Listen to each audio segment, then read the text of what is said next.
Okay, let's unpack this. The fundamental idea that in nature, form follows function. It really does. But how does that form, the precise three-dimensional shape of a protein, get built? And then, stabilized and protected. That's the billion-dollar question. We are diving deep into the architecture of life. Proteins, their higher orders of structure. And our source for this deep dive is Harper's Illustrated Biochemistry. Right, we're focusing on the molecular physics, how you get from a simple linear chain of amino acids to this complex, functional, microscopic machine. Our mission really is to give you a step-by-step feel for the levels of structure, the forces holding them together, and, well, the crucial helper proteins that make sure it all happens correctly. And this isn't just abstract science. Not at all. This is central to human health. The complexity is it's staggering. A single polypeptide chain could theoretically adopt, something like 10 to the 50 different shapes? 10 to the 50th power. That's an astronomical number. It is. And yet the cell has to find the one single thermodynamically favored shape, what we call the native conformation, and it has to do it fast. And here's where it gets really interesting for us clinically. Because if the cell misses that one perfect shape... Consequences can be catastrophic. Exactly. Minor glitches in this process are the molecular roots of some devastating diseases. We're talking about Creutzfeldt-Jakob disease, Alzheimer's disease. Even nutritional deficiencies like scurvy. It all comes back to this. This material directly explains the difference between a healthy cell and a fatal illness. So before we get into the orders of structure, let's clear something up that trips a lot of people up. Ah, yes. Configuration versus conformation. What's the easiest way for us to keep those separate in our minds? Okay, think about your hands. To change the configuration of your left hand into a right hand, you'd have to, break and reform covalent bonds. It's a chemical reaction. It's fixed, like an L versus a D amino acid. Precisely. Conformation, on the other hand, is just about rotation around single bonds, like wiggling your fingers or twisting your wrist. You're not breaking anything. And protein function depends entirely on shifting between those allowed conformations. That makes perfect sense. So to manage those 10 to the 50 possibilities, this cell uses a kind of modular construction. It builds in layers, 4 established orders of structure. And we start at the bottom with primary structure. It's just the linear sequence of amino acids. The instruction manual, stabilized by strong covalent peptide bonds. Then that chain immediately starts to fold into local patterns. That's secondary structure, right? Yep. Short segments, maybe 3 to 30 residues that form these regular repeating units. And those units then collapse on each other to form the tertiary structure. That's the entire 3D shape of that one polypeptide chain. Okay. This is where we start to see functional chunks or domains emerge. And finally, sometimes those folded chains team up. That's quaternary structure. It just describes how many separate polypeptide chains, or protomers, come together and how they're arranged in space to form a big complex like hemoglobin. Okay, so to really get secondary structure, we have to talk about the physics of the peptide bond itself. Right. And it's a bit weird. It has partial double bond character. Meaning it's rigid? It's rigid and flat. The atoms involved are all coplanar, so there's no rotation right there at the peptide bond. So if that bond is locked, where does the folding, the movement even happen? It's all about the 2 single bonds on either side of the central alpha carbon. We give their angles of rotation specific names, Fe. phoc and psi. And this is where the Ramachandran plot comes in, isn't it? It shows the geometric limits. Exactly. It's one of the most powerful insights in biochemistry. Most combinations of those phi and psi angles are just physically impossible. Atoms would literally bump into each other. So steric hindrance. Massive steric hindrance. The Ramachandran plot is basically a map of the very few, very specific angle combinations that are allowed. It's a cheat sheet for protein folding. So it's a map showing the only safe roads through that jungle of possibilities. That's a great way to put it. And the 2 most common secondary structures we see, the alpha helix and the beta sheet, fall neatly into the permitted zones on that plot. It shows that it's all constrained by simple geometry. Fundamentally, yes. So let's zoom in on those 2, starting with the iconic one, the alpha helix, the right-handed spiral staircase. What holds it together? It's stabilized entirely by internal hydrogen bonding. The oxygen on one peptide bond forms an H bond with the hydrogen on a nitrogen that is exactly 4 residues down the chain. So it's always 4 residues apart. That's the magic number. Always. That regular repeating pattern is what makes it form so quickly and stably. It's talking to itself. internally. And I remember certain amino acids can just wreck this pattern. Proline, for example. Proline is a helix breaker. Its nitrogen is part of a rigid ring and lacks a hydrogen, so it just can't make that critical H bond. It introduces a kink. What about glycine? Glycine is too flexible. Its tiny side group allows for too much rotation, so it often induces bends as well. Now, what's really fascinating is how these helices are used. Mm. Many are amphipathic. Hydrophobic or oily side chains on one face of the helix and hydrophilic water-loving ones on the other. And that's perfect for building things like channels through cell membranes. It's the only way to do it. You bury the hydrophobic face in the fatty membrane and line the inside of the channel with the hydrophilic face to let water and ions through. It's elegant. Now let's contrast that with the beta sheet. It looks completely different. It's extended, zigzag, almost pleated. And its stabilization is fundamentally different too. With the alpha helix, the H bonds are within the same segment. Intrasegmental. Right. In a beta sheet, the stability comes from hydrogen bonds between adjacent segments or strands. It's intersegmental. So a beta sheet needs neighbors to be stable. It absolutely does. And those neighboring strands can run parallel in the same direction or anti-parallel in opposite directions. Both arrangements maximize those crucial hydrogen bonds between the strands. But it's not all helices and sheets. I learned that maybe half of a typical protein is just loops and bends.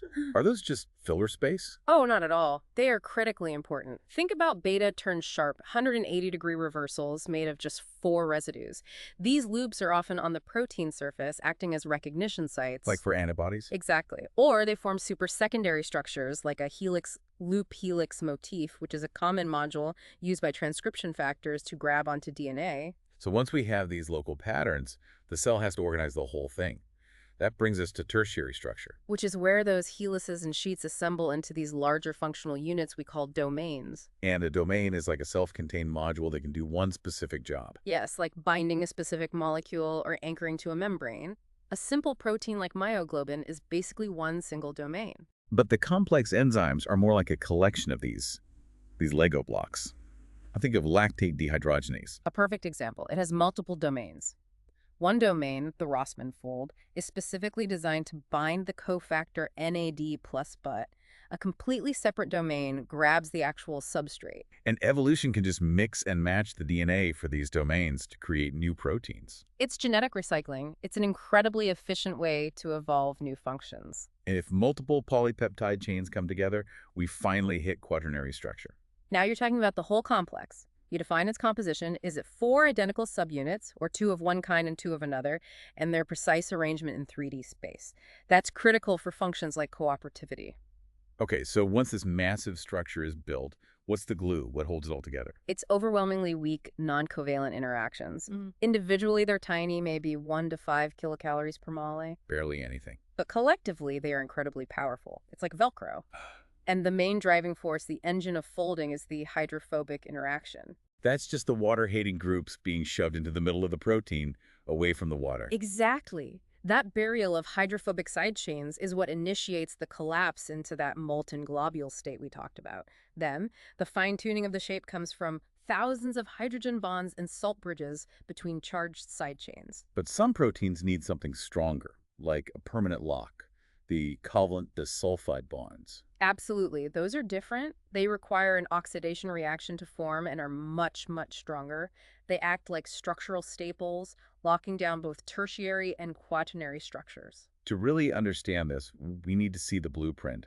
How do scientists actually map these atoms? Well, the gold standard for a long time has been X-ray crystallography, Which means you have to get the protein to form a crystal first. which can be incredibly difficult. But if you can, you shoot X-rays at it, and you analyze the diffraction pattern using a mathematical trick called Fourier synthesis to get an electron density map. Okay, what's the biggest hurdle there? Is it getting the crystal? That's hard, but the real intellectual challenge is the phase problem.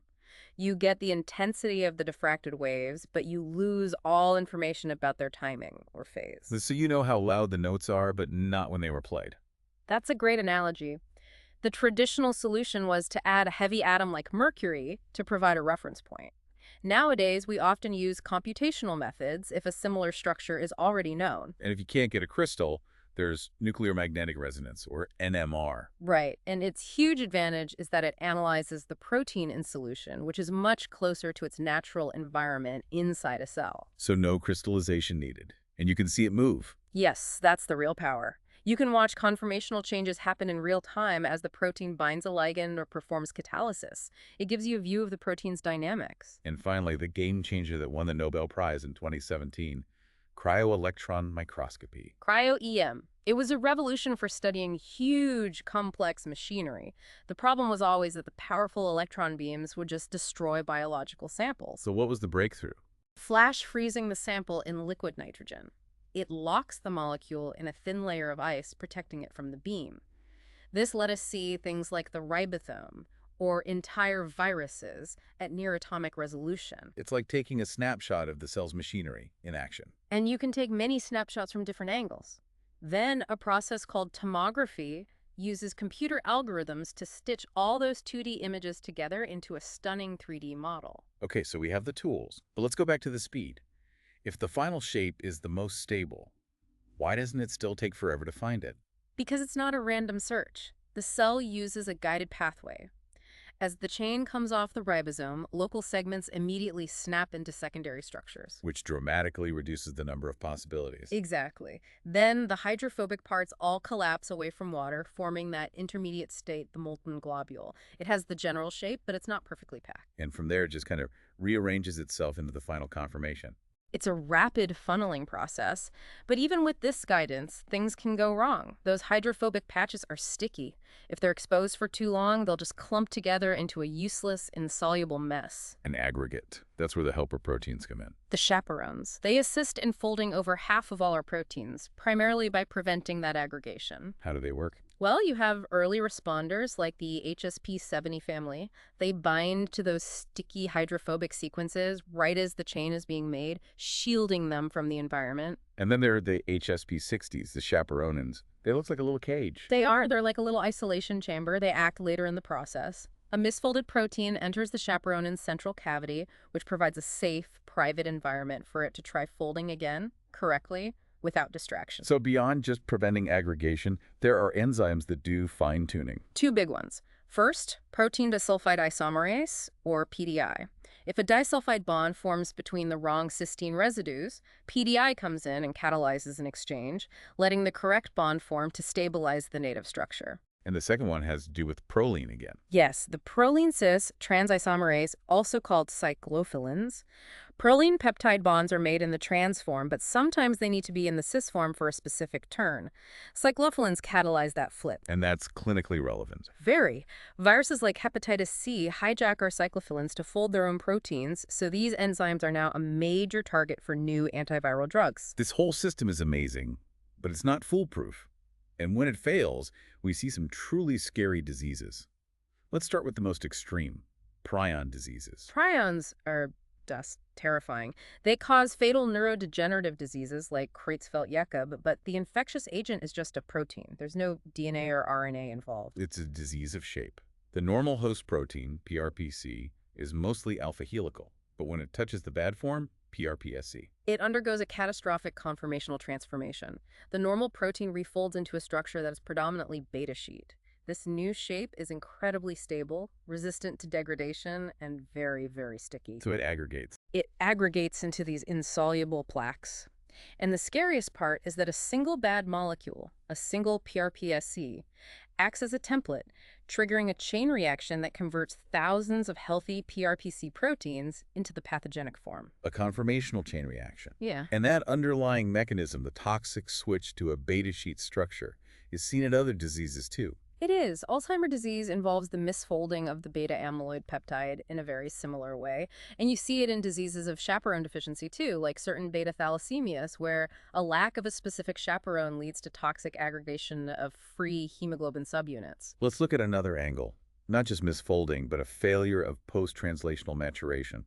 The perfect example is collagen. Right. Collagen is the rebar of our body. It gives structural strength to our bones, skin, tendons, everywhere. And it has a very strange structure. A unique triple helix. 3 polypeptide chains coil around each other. To pack that tightly, every third amino acid has to be glycine, the smallest one. That's the GlyXY repeating sequence. Exactly. And the integrity of that helix depends completely on two chemical modifications that happen after the chains are made. First is hydroxylation Adding OH groups. to specific prolines and lysines. This is done by enzymes that absolutely require ascorbic acid, vitamin C, as a cofactor. Those new hydroxyl groups form extra hydrogen bonds that stabilize the helix. And the second step gives it its incredible strength. That's cross-linking. An enzyme called lysyl oxidase, which requires copper to function, converts some lysines into reactive aldehydes. These aldehydes then spontaneously form strong covalent cross-links between the collagen fibers, turning them into a super strong, rigid mesh. And here's the beautiful cause and effect clinical logic. If you don't have vitamin C, The hydroxylation fails, the collagen is unstable, you get scurvy bleeding gums, poor wound healing. and if you're deficient in copper, Then lysyl oxidase doesn't work. Cross-linking fails. You get Menkes syndrome with weak connective tissues. And of course, there are genetic defects in the collagen genes themselves that cause things like osteogenesis, imperfecta fragile bones, or Ehlers-Danlos syndrome with hypermobile joints. So what does this all mean? We started with a simple linear sequence and saw how it transforms through 4 orders of structure held together by weak forces, but guided by this incredible quality control system of chaperones and enzymes. It's modular, it's efficient, and it is absolutely central to health. If we had to boil it down, what are the key takeaways? I'd say there are 4. First, the final structure is encoded in the sequence, but life is too short for a random search. You need chaperones and enzymes to cheat the kinetics and get there fast. Okay, that makes sense. What's number 2? Second, that simple geometry, visualized by the Ramachandran plot, is what fundamentally restricts the possible shapes, making the alpha helix and beta sheet the dominant building blocks of life. Right. Third, That devastating diseases, from prions to scurvy, are at their core protein conformation diseases. It's a direct, unforgiving link between atomic structure and your overall health. and lastly, And finally, these amazing techniques, X-ray crystallography, NMR, and especially cryo-EM, give us the atomic blueprints we need to understand disease and hopefully to design targeted drugs to fix it. here's the final thought to leave you with. We've talked about these huge catastrophic failures, but how many other common diseases, things we don't normally think of this way, might be rooted in a much more subtle, uncorrected error in protein folding? The cell's quality control is immense, but maybe the most destructive diseases are the ones that find a quiet way to slip right through it.